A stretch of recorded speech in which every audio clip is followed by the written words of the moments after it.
hablando de la familia más grande del mundo. ¿Y cuál es la familia más grande del mundo? La iglesia. Esa es la familia más grande del mundo.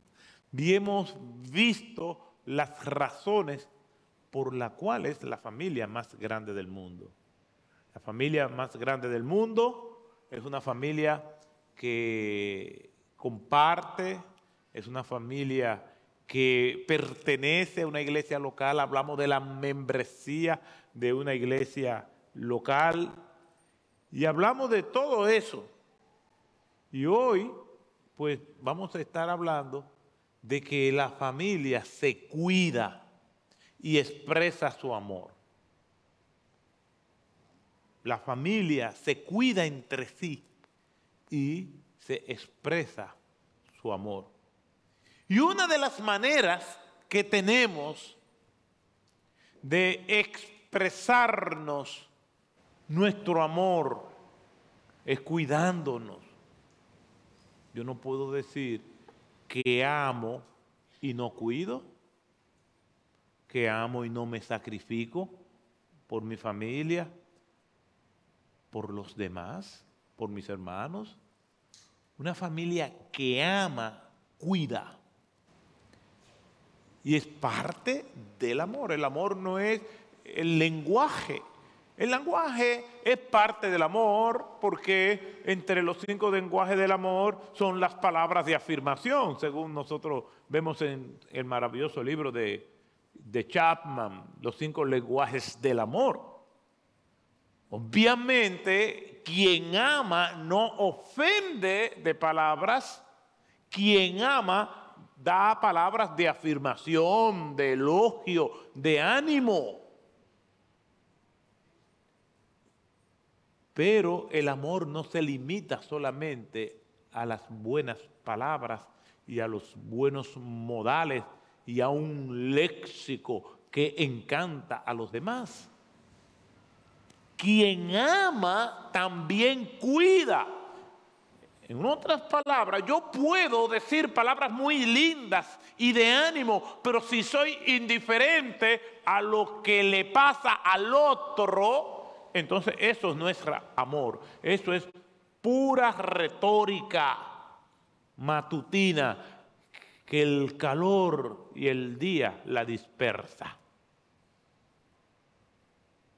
Yo tengo que dar palabras de afirmación, pero también tengo que tener acción. Yo amo y hablo todo aquello que edifica, todo aquello que construye, todo aquello que motiva, que anima, pero también tengo que cuidar, porque si yo solamente hablo bonito y digo cosas lindas, pero no demuestro el amor, de nada sirve. Y hay muchas personas así que solamente aman de boca, pero no en la práctica, no lo demuestran.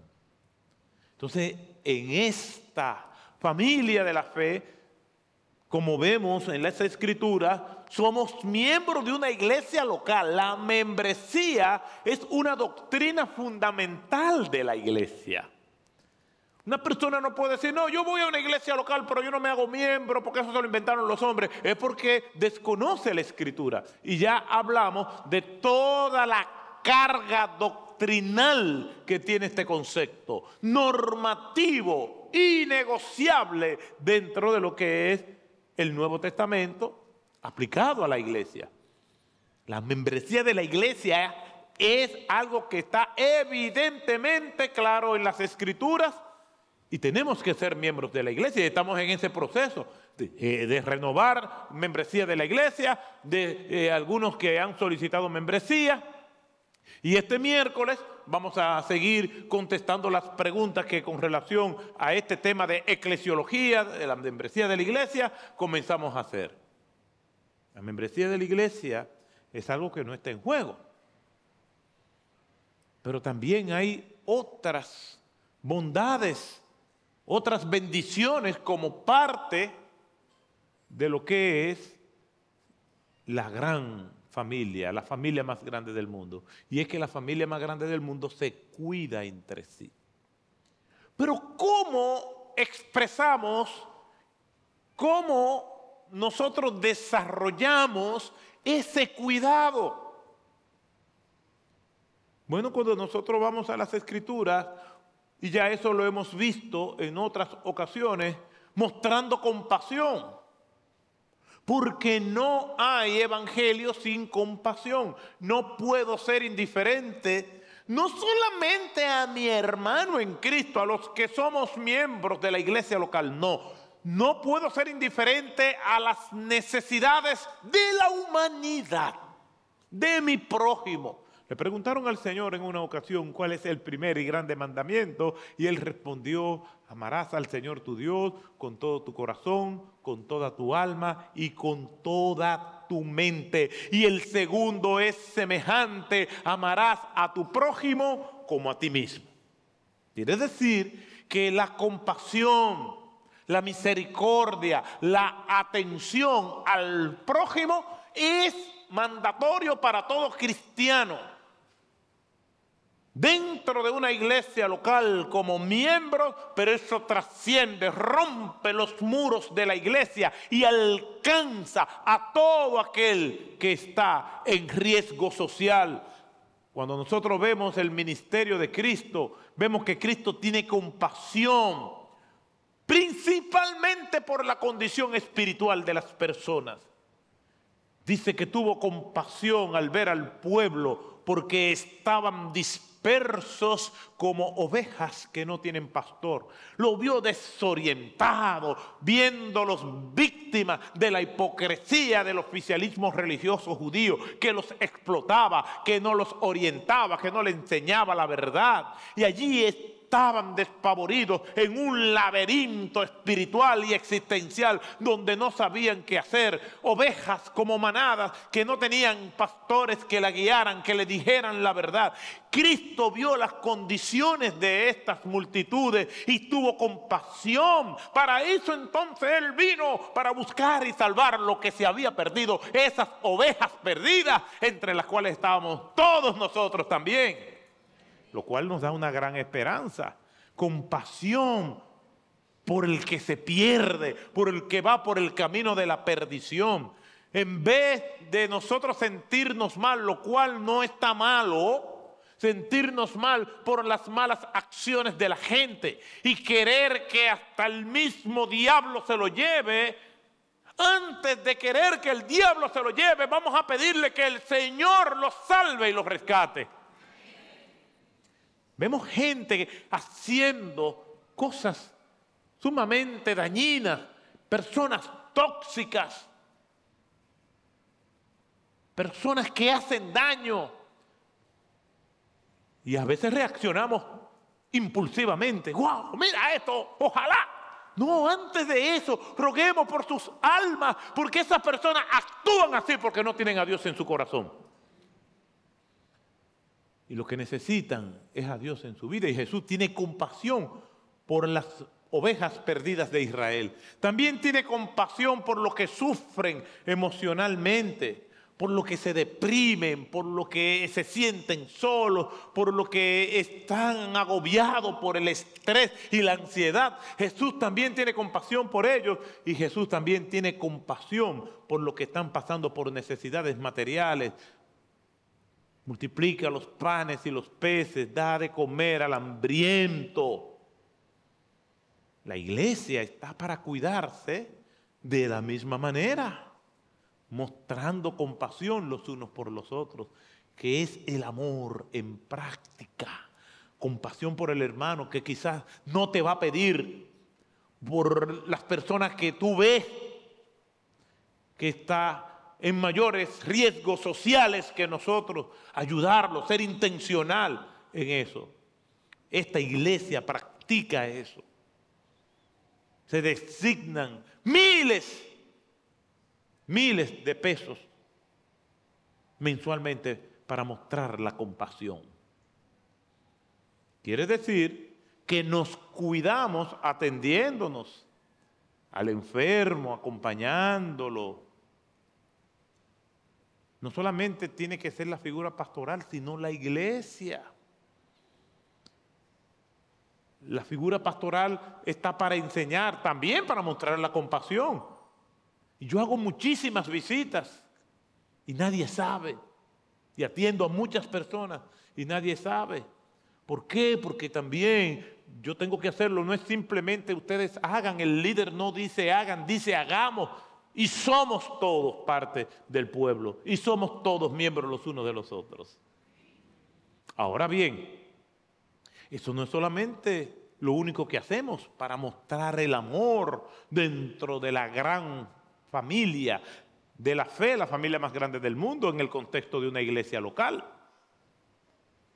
No es simplemente la compasión de ayudar con alimentos, de escuchar, de acompañar al que está pasando por una situación difícil, de marchar con los que están de lutos. Hay otras maneras también de cuidar. Y quizás esa no nos gusta. Y una manera de cuidar es promoviendo el orden y la disciplina dentro del pueblo de Dios. ¿Lo ven? Que no hubo un solo amén. Y por eso yo quiero que nosotros leamos este texto. Y vamos a ver por qué esto es así. La misma palabra de Dios lo reconoce. ¿Por qué no hay amén cuando se dice algo así?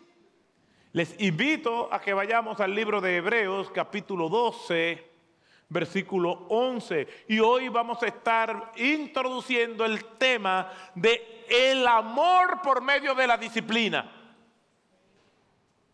El amor y el cuidado que Dios tiene por nosotros por medio de la disciplina.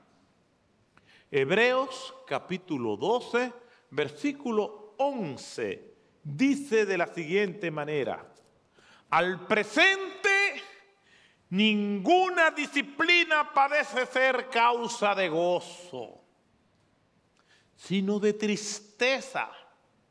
Sin embargo, a los que han sido ejercitados por medio de ella, les da después fruto apacible de justicia. Amén. Amén. No lo entendieron, pero yo se lo voy a explicar. El privilegio de ser amados por medio de la disciplina. Oiga bien, eso parece una paradoja, parece una contradicción. El privilegio de ser amado por medio de la disciplina. Otro título que quizás a ustedes les gustaría mejor es el privilegio de ser amado porque nos hagan un depósito bancario. El privilegio de ser amado porque me regalen un auto nuevo para Navidad. El privilegio de ser amado porque me paguen unas vacaciones por un crucero en el Mediterráneo. El privilegio de ser amado porque me paguen unas vacaciones en un spa en la isla Fiji. Pero el privilegio de ser amado por medio de la disciplina quizás no nos gusta mucho. Pero no me sorprende, ni tampoco le sorprende al Señor, porque es el mismo Señor que dice que al parecer, al principio, ninguna disciplina parece ser causa de gozo, de alegría. No nos agrada ni siquiera el tema disciplina. Y más en este mundo indómito, rebelde por naturaleza, que se cuadra y está predispuesto a reaccionar a todo lo que se llama autoridad, el tema disciplina no es muy popular. Sobre todo en este país tropical, en el medio del Caribe donde Dios nos ha puesto a vivir. Somos insubordinados, indisciplinados por naturaleza, hasta tal punto que si estamos en una sala de hospital, como yo he estado tantísimas veces, y hay un cuadro una pintura, una señal de una enfermera haciendo, aquello parece una gallera. Y varias veces tienen que salir las personas encargadas del orden y decir, ¡ay, shh! Y todo el mundo, ay, pero ¿qué controles que tienen aquí? Pero es que es un hospital.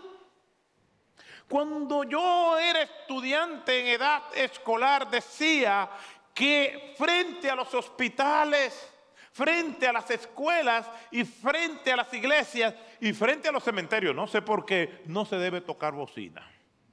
Digo, en los cementerios, no sé por qué, porque no vamos a despertar a nadie. Pero no se debe tocar bocina. Pero no, la tocamos.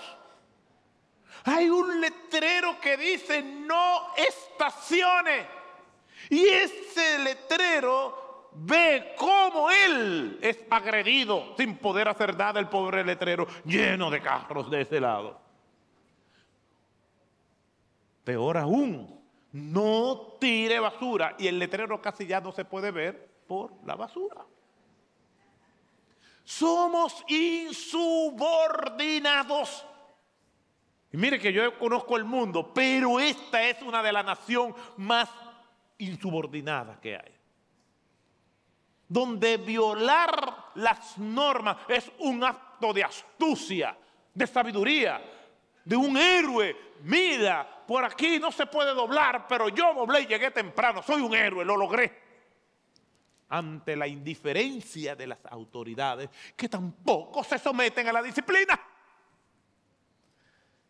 Quiere decir que como nación, el tema de la disciplina nos pone en más desventajas que si yo estuviera predicando esto en Suecia.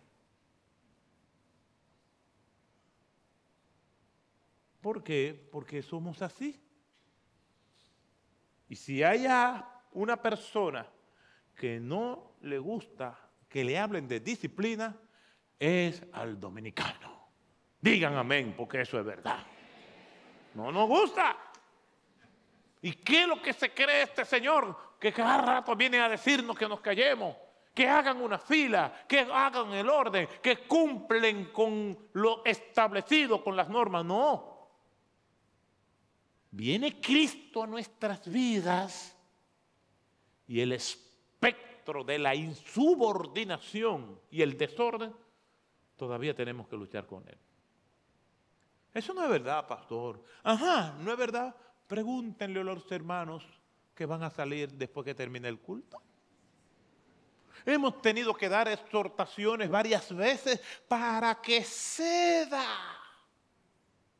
Ceder es un acto de piedad, de educación, de amor, de cortesía. Y no podemos renunciar a eso porque nosotros somos la sal de la tierra. Y el que es cortés, aunque se encuentre con muchas personas descorteses, va a influenciar a alguien y poco a poco vamos a hacer un cambio.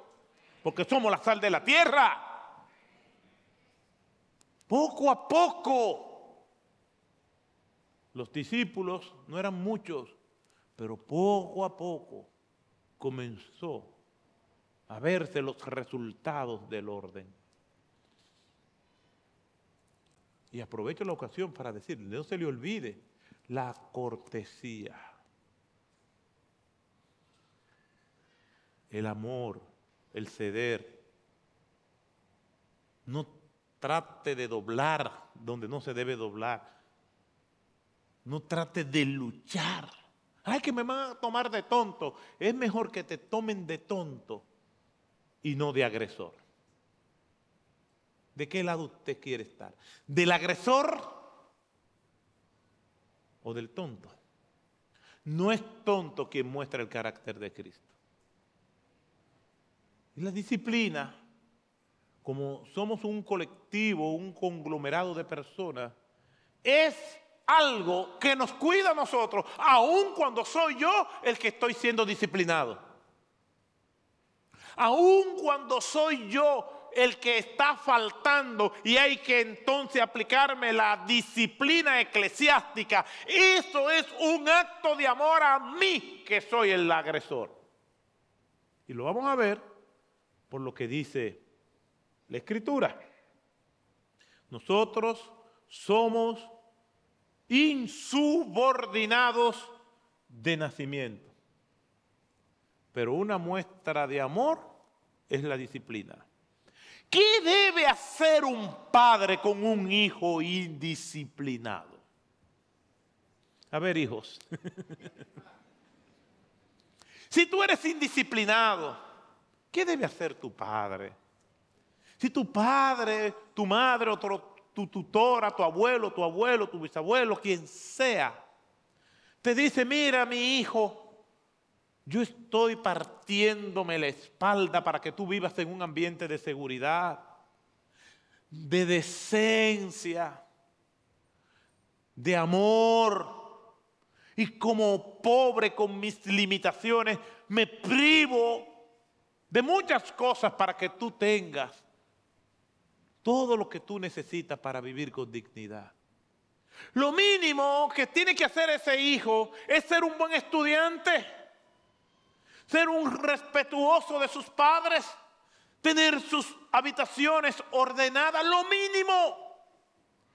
Todos trabajamos, lo que pasa es que trabajamos y debemos trabajar de diferentes maneras. El trabajo de un joven que está bajo la autoridad de su padre es estudiar, es esforzarse por sacar buenas notas, es tener su habitación en orden, es hacer tareas del hogar, es ayudar a papá y a mamá. Eso es lo que es el trabajo de un joven soltero que está bajo la autoridad de su padre en su hogar. Pero aunque sean papás, digan ustedes amén. Porque ni siquiera los padres hacen eso. ¿Saben por qué los padres no dicen amén? Porque los primeros que no le modelan la disciplina a los hijos son los padres. Por eso muchos padres no se atreven a decir amén, porque ellos no cumplen con sus responsabilidades en el hogar.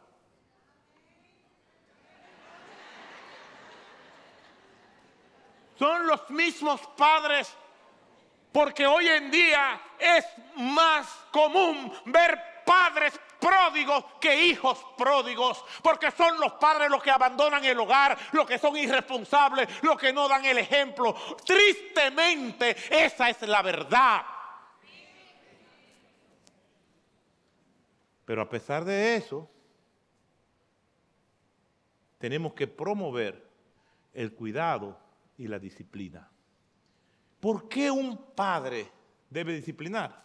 Y es una incongruencia, porque hay muchos padres que les gusta disciplinar, pero ellos no son disciplinados.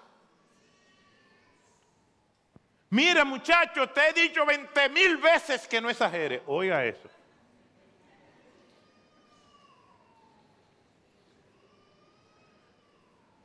Mira un niño diciendo amén.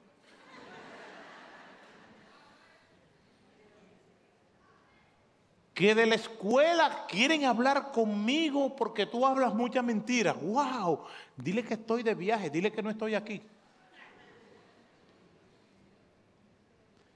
Si un padre o una madre fiel ama a su hijo, va a crear su hijo en la amonestación y en la disciplina de Dios. Lo va a hacer. Porque la disciplina, la corrección, es un acto de amor. Probablemente te has criado así, sin eso, más con padres tiranos y agresores, si es que están. Pero en la comunidad donde Dios nos tiene a nosotros como sus hijos y Él es nuestro Salvador, nosotros comenzamos a modificar nuestra conducta, aunque nosotros no hayamos tenido el hogar que Dios hubiera querido que cada uno tuviera. La sociedad está enferma porque la mayoría de los hogares son disfuncionales, violencia, inmoralidad, irresponsabilidad, falta de compromiso, familias enfermas, hogares enfermos, es sociedad enferma. Iglesias enfermas que no promueven el cuidado y el amor de Dios por medio de la compasión, pero también por medio de la disciplina, es una iglesia enferma, tóxica.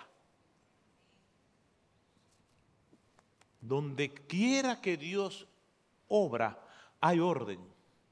Miren lo que dice Efesios capítulo 5, versículo 18, un texto que todos nosotros conocemos bien.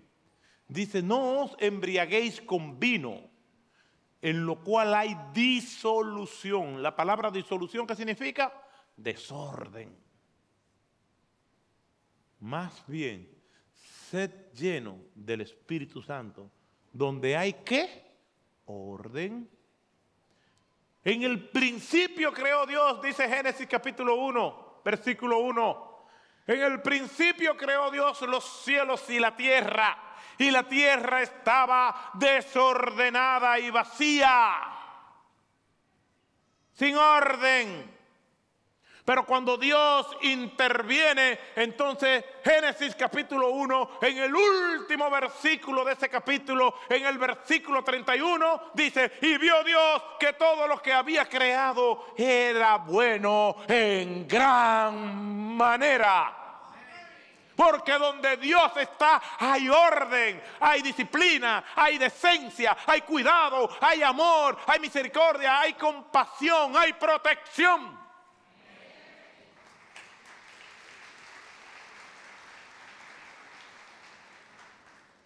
Entonces el buen padre tiene que guiar en disciplina. Lo que pasa es que nosotros confundimos disciplina con agresión, disciplina con abuso. Y qué bueno que hay leyes que protegen de padres abusadores, pero aún así son limitadas. Es el abuso de la indiferencia, de la impiedad. Y hay gente que le guardan rencor a sus padres por eso. Pero no te envenene el alma con eso. Dile a Dios, ayúdame de esta toxicidad que tengo. Porque aunque no tuve la dicha de un padre terrenal o de una madre terrenal buena, te tengo a ti, Dios. Y Dios sana toda herida. Dios cura todo trauma, toda iniquidad de los padres la cura Dios. Yo tuve un hogar de origen donde mi papá fue alcohólico.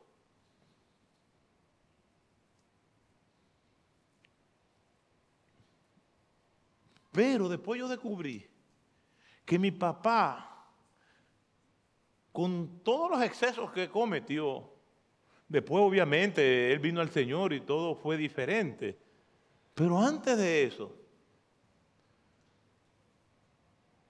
no era fácil. Mi papá era rudo, pero Dios guardó mi corazón. Y ni en ese momento me recuerdo yo que yo tuviera alguna situación de resentimiento hacia mi padre, porque él era amoroso a la vez. Era rudo y amoroso. Pero yo sé que hay padres que son rudos, tiranos, que la presencia de ellos en su casa viene a ser como una maldición. Y pueden ser mujeres también.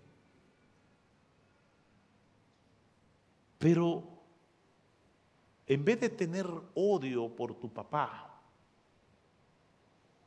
o por tu mamá, dile a Dios que te quite eso y ora por tu papá o por tu mamá. Y si murió, ya suelta eso, porque te va a envenenar y de alguna manera u otra va a contaminar a otros también con tus traumas. Si alguno está en Cristo, nueva criatura es.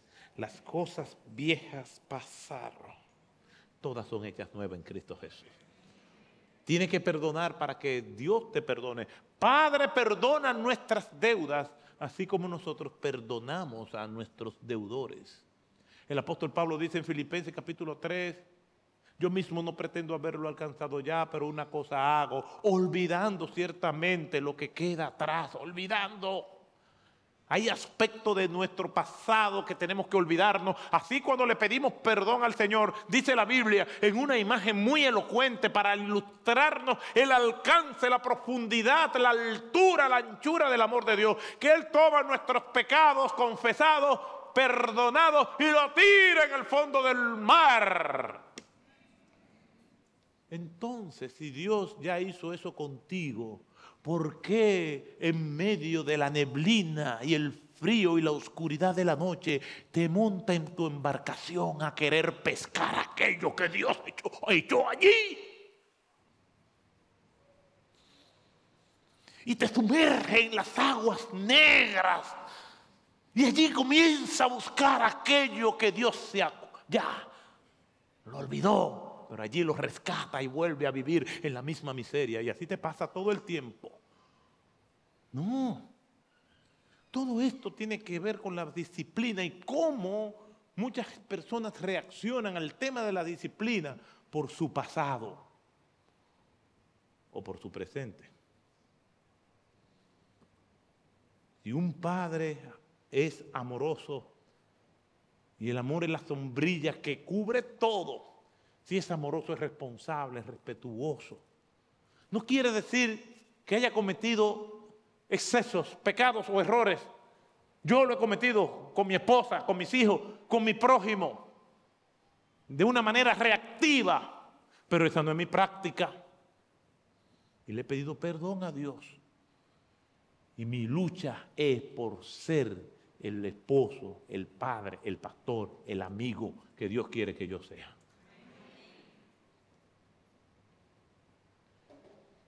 Pero cuando se habla de disciplina reaccionamos.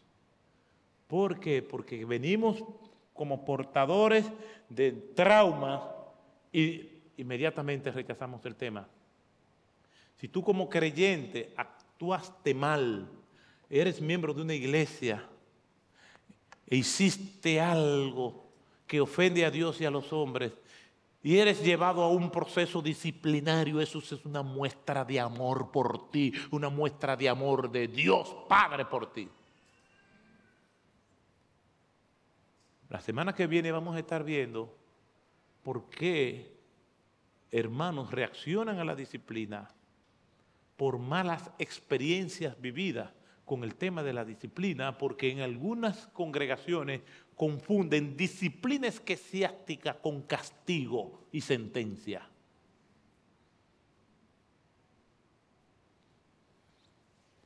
Y de una manera unipersonal, tiránica, un pastor dice: usted está en disciplina por tanto tiempo, bajo la íntima convicción de su ser, como si fuera un juez del sistema judicial de la República Dominicana. Y bajo su íntima convicción él da una sentencia: usted es culpable, y exponen a la vergüenza y a la destrucción a esa persona. No confundamos malas prácticas con el orden bíblico. Me recuerdo desde lo que dijo León Tolstoy: no juzguen a Dios por las malas acciones de sus hijos. Y nosotros tenemos esa tendencia. La palabra de Dios nos exhorta a que nosotros debemos administrar la disciplina como parte del amor y el cuidado, y que no debemos reaccionar a eso de manera negativa por las malas experiencias vividas. Cuando nosotros vamos a las Escrituras nos encontramos con tres grandes grupos de transgresiones o pecados contra Dios y su pueblo. Pecados morales, como lo vemos que lo cometieron Ananías y Zafira en Hechos capítulo 5. Orgullo, egoísmo, envidia, lujuria, codicia, etcétera, etcétera. Nos encontramos con pecados en las relaciones interpersonales, la controversia que se pueden dar entre hermanos, chisme, murmuración, pleito, discriminación, luchas de clase, segregación, aún dentro del seno de la iglesia. Hechos capítulo 6. Hubo murmuración de parte de los griegos contra los hebreos porque las viudas de estos eran desatendidas en la distribución diaria de alimentos. Y también nos encontramos con pecados doctrinales. Y la palabra de Dios también habla de eso, en Hechos capítulo 15, versículos 1 y 2. Y algunos descendieron de Judea y enseñaban a los hermanos: si no os circuncidáis conforme al rito de Moisés, no podéis ser salvos. Como Pablo y Bernabé tuvieran gran disensión y debate con ellos, los hermanos determinaron que Pablo y Bernabé y algunos otros de ellos subieran a Jerusalén a los apóstoles y a los ancianos para tratar esta cuestión. Mal uso de la palabra de Dios, herejías, apostasías, abusos y atropellos a la iglesia en el nombre de Dios. Y eso lo hemos visto muchas veces. ¿Qué hacer cuando estos pecados son cometidos y conocidos? Y digo las dos cosas porque hay pecados que se quedan en la esfera privada.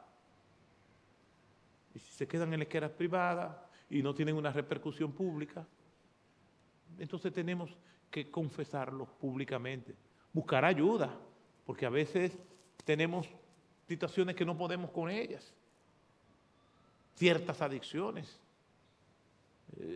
resentimientos en el corazón. Entonces tenemos que hablar, envidia, orgullo. Tenemos que hablar para que oren por nosotros, para que nos ayuden. Pero cuando estos pecados rompen los límites de lo privado y se trasciende a lo público, entonces tienen que ser confrontados públicamente. La Biblia enseña en Mateo, capítulo 18, un texto que nosotros conocemos bien porque ya hemos hablado de él. Y en Mateo, capítulo 18, el Señor está presentando un caso de una aparente situación pecaminosa entre dos hermanos. Y miren lo que dice este pasaje. Y si tu hermano peca, Mateo 18, versículo 15, peca, ve y repréndelo a solas. Si te escucha, ha ganado a tu hermano. Es decir, si tengo una situación, una desavenencia, un desacuerdo, una incomodidad entre un hermano conmigo, yo tengo que tomar la iniciativa de decirle: mira, a mí no me gustó eso. O yo estoy viendo esta práctica en ti, eso es peligroso, no hagas eso. El texto dice: si te escucha, ha ganado a tu hermano. Es decir, si él se arrepiente, si ha sido capaz de oír, de recibir la noticia, de prestar atención, todos esos son términos, entonces has ganado a tu hermano. Pero si no te escucha, ay, a mí no me venga a hablar de eso, dice mucha gente. Tú porque no estás ahí, tú porque no soy yo, tú porque ponte en mi lugar. Ese tipo de respuesta, si no te escucha, lleva contigo a uno o dos o más testigos para que toda palabra sea confirmada por boca de 2 o 3 testigos. Y si rehúsa escucharlo, dilo a la iglesia.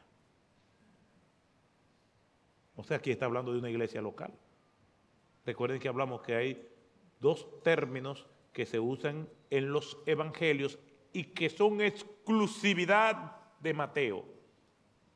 La iglesia universal,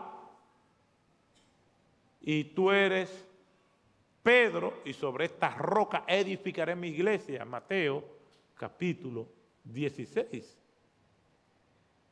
La iglesia universal. Pero aquí ya no está diciendo díselo a la iglesia de todo el mundo, sino díselo a la iglesia. O sea, lleva el tema a la iglesia.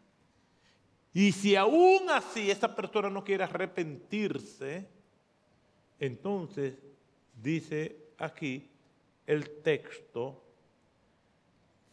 tenlo por gentil, es decir, como una persona que no es hebreo, está hablando en el contexto hebreo, o por un pecador como eran considerados los recaudadores de impuestos, los pobres.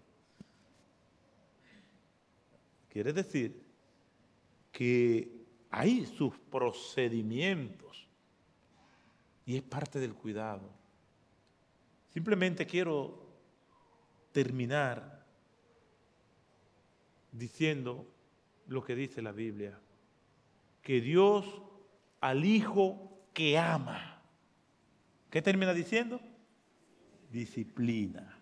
Mírenlo aquí, Hebreos 12, versículo 4.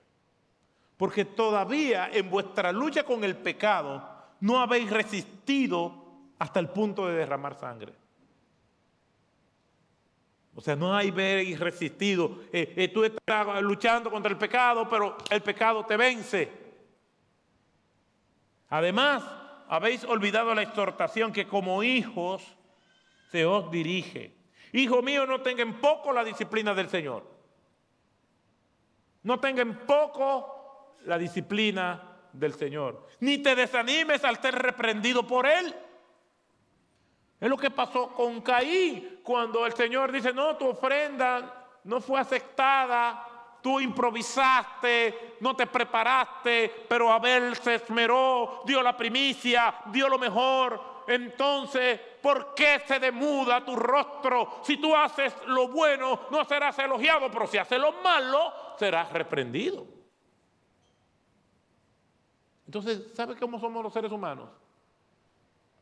Nosotros condenamos la impunidad que hay en los sistemas judiciales a veces, pero queremos impunidad para nosotros. Queremos hacer las cosas malas y no solamente queremos justificarlas, sino que tampoco queremos reconocerlas y que no se nos diga nada por ello. Desde el hogar hacemos eso. Mira, recoge eso, le decimos los padres a los hijos. Se lo decimos de la forma más amorosa. Mi amor, mi hijo, mi hija linda, mi hijo lindo, de cristal, recoge esos zapatos. Y el hijo puede estar lo más feliz y una vez pone la cara. ¿Pero por qué tiene que poner cara?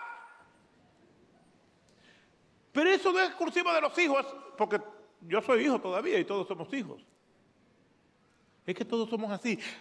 Mentimos, hacemos lo que es incorrecto, hacemos lo que está mal, dañamos a otras personas, engañamos, timamos y aún así cuando se nos confronta nos sentimos mal y queremos justificar y ripostamos acusando a otros. ¿Por qué tiene que ser así? Si estamos en un ambiente de amor, metámonos eso en nuestro sistema límbico, en el hipocampo, donde eso no se va a olvidar jamás.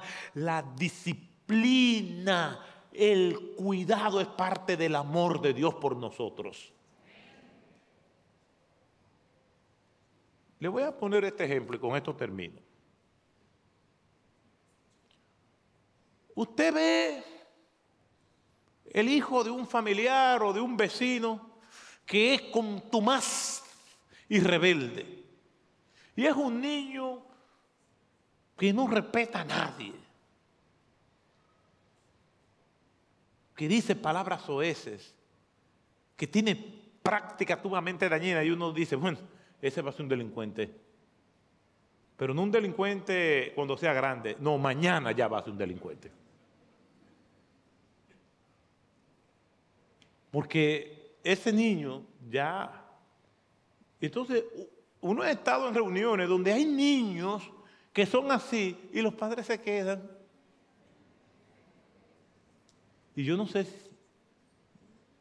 si a usted le pasa, pero cuando eso sucede, la correa mía comienza como nerviosa. Y como que se me quiere salir del pantalón. Y yo digo, tranquilo, que ese no es hijo tuyo. ¿Y por qué uno no corrige a un niño así? ¿Por qué uno no lo disciplina? ¿Por qué? Porque no es hijo de uno. Molesta, pero no es hijo de uno. a quien uno tiene que disciplinar es a su hijo. Y si tú has fallado, te has vuelto rebelde contra Dios y has pecado y encontraste un ambiente de gracia que te va a disciplinar, dale las gracias a Dios porque eres hijo de Dios. Si no fuera hijo de Dios, Dios te deja. Mire cómo dice el texto. Versículo 5. Además habéis olvidado la exhortación que como hijo se os dirige, hijo mío, no tenga en poco la disciplina del Señor, ni te desanime a ser reprendido por Él, porque el Señor al que ama disciplina y azota a todo aquel que recibe por hijo. Es para vuestra corrección que sufrid. Dios os trata como a hijos, porque ¿quién o qué hijo hay quien su padre no discipline? Los padres responsables. Pero si estáis sin disciplina, de la cual todos han sido hechos partícipes, entonces sois hijos ilegítimos y no hijos verdaderos. Si eres hijo de Dios y tus pecados no te han salido bien, entonces es posible que esa sea parte de la disciplina de Dios. Porque a una persona que ha convertido a Cristo, usted ve que le va bien. En el Salmo 72 dice Asaf: ciertamente Dios es bueno para con Israel, para los limpios de corazón. En cuanto a mí, por poco se deslizaron mis pies, porque tuve envidia al ver la prosperidad de los impíos. Gente sin Dios, gente mala y que le va bien. Y llegan a viejo. Sí, porque si se murieran jóvenes, tú dices, bueno, Dios le... Pero no, llegan a viejo y tú lo ves. Que se han burlado de todo el mundo. Su peor castigo es su éxito. Su peor castigo es su impunidad. Pero si eres hijo de Dios, a la primera que hace, ¡pum!, te sale mal. Dios cuidando y protegiéndote para que no te acostumbres.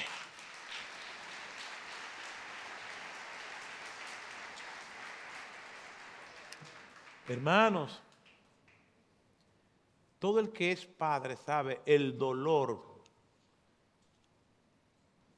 que produce disciplinar a un hijo. Yo no estoy hablando de pela, Yo no soy partidario de eso. Después hablaremos con más calma de eso. Pero la disciplina responsable, sostenida, cumpla sus promesas. Si usted le dijo, si no hace esto, no te voy a dar aquello. Si no lo hizo, cumpla su promesa, no se lo dé.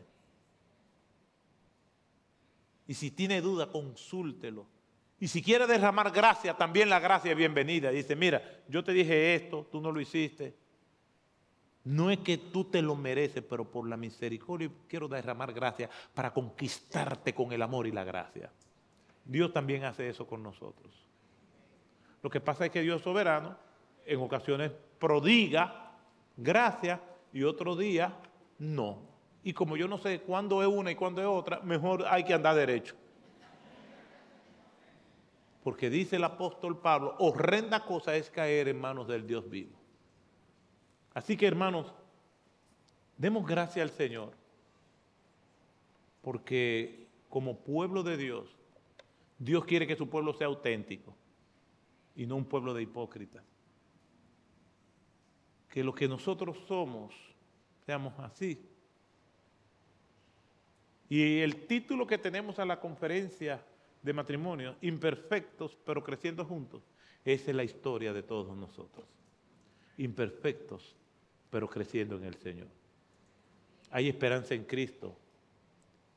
Y si tú no conoces a Cristo, ven y dile, Señor, yo quiero ser tu hijo, recíbeme, perdóname mis pecados, me arrepiento. Para que pueda disfrutar del amor de Dios, de su compasión, de su cuidado y de su disciplina. Porque hasta ahora tú has hecho lo que te da la gana. Pero Dios nos pone límites. Dice la Escritura, Jehová es mi pastor y nada me faltará. En lugares delicados pastos me hará descansar. Dice, tu vara y tu callado me infundirán aliento. El pastor con las ovejas tiene el callado, que si la oveja se fue por un risco, el callado como en forma de bastón, de gancho, la recoge, la engancha y la trae al redil. Y la vara para cuando la ovejita se está desviando, ¡tuquiti! Y la ovejita. ¿Tú quieres andar por tus propios caminos? Aunque tú creas que son buenos, la Escritura dice hay caminos que al hombre le parecen correctos, pero su final es camino de muerte. ¿Ese es el camino que tú quieres?